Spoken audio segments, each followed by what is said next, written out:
प्रतिहार वंश के संस्थापक कौन हैं? प्रतिहार वंश के संस्थापक नागभट्ट प्रथम हैं। इनका शासनकाल 730 ईस्वी से 756 ईस्वी है। हेलो फ्रेंड, आज हम आप सभी के लिए हिस्ट्री के मोस्ट इंपॉर्टेंट क्वेश्चन लेकर आए हैं जो आपके एग्जाम के लिए बहुत ही ज़्यादा यूजफुल रहने वाला है। कोई भी एग्जाम, हम बार बार नाम बताएं कि किस एग्जाम के लिए है, तो हिस्ट्री है ना, हर एग्जाम में आपके लिए यूजफुल रहने वाला है। आज का हमारा पहला क्वेश्चन है, प्रतिहार वंश के संस्थापक कौन हैं? हमने बता ही दिया। इन्होंने राजधानी उज्जैन बनाई। राजशेखर इन्हीं के दरबार में निवास करते थे।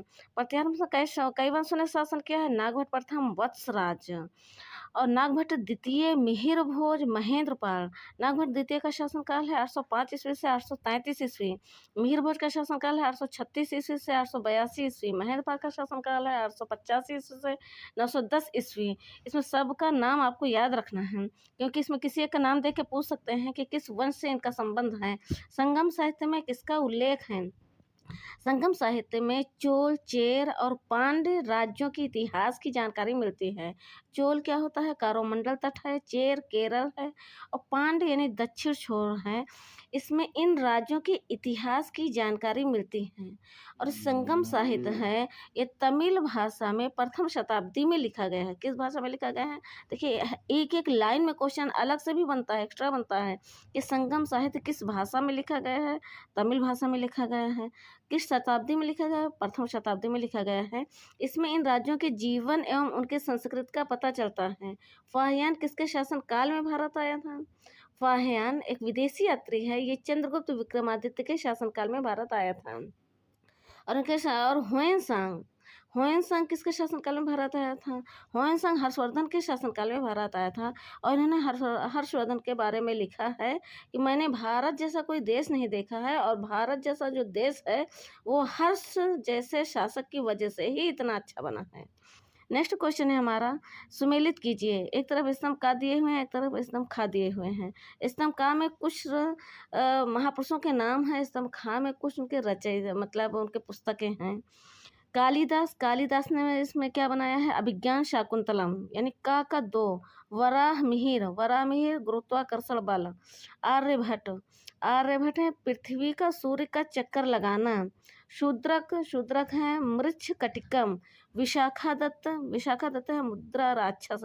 यानी ये पुस्तक इन लोगों ने की है। आप इसको मैच कर सकते हैं, यानी 2, 3, 4, 5, 1 ऐसे होगा।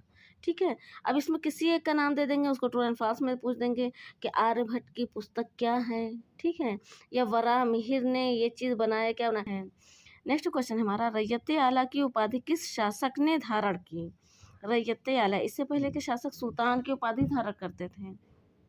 रैयते आला की उपाधि खिज्र खां ने धारण की। अब खिज्र खां थे कौन? ये सैयद वंश के संस्थापक भी हैं। सैयद वंश की स्थापना कब हुई है? 1414 से इनका शासनकाल है 1451 ईस्वी। खिज्र खां जीवन भर तैमूर के वंशजों का वफादार बना रहा और उन्हें राजस्व और उपहार भी भेजता रहा।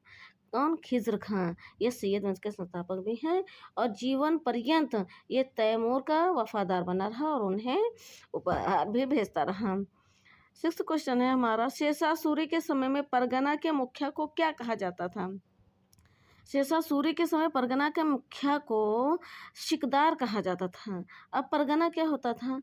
इसमें कोषाध्यक्ष और अन्य अधिकारी भी होते थे। परगना है क्या चीज़? परगना कई ग्रामों को मिलाकर बनता है। कई ग्राम, जिसको आज के ज़माने में हम लोग क्या कहते हैं?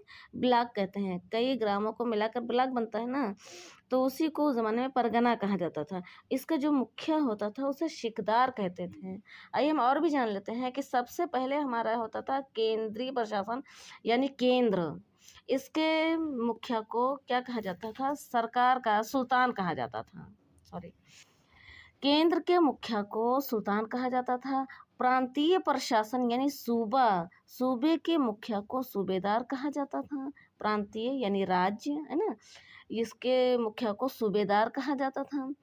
सरकार यानी शिक, अब ये क्या है? कई परगनों को मिलाकर शिक बनता था, तो इसके मुखिया को शिकदार कहा जाता था। ग्राम प्रशासन यानी ग्रामीण मुखिया को मुकद्दम कहा जाता था। इसमें पटवारी और चौकीदार होते थे। आज के लिए बस इतना ही, मिलते हैं नेक्स्ट वीडियो में, तब तक के लिए नमस्कार।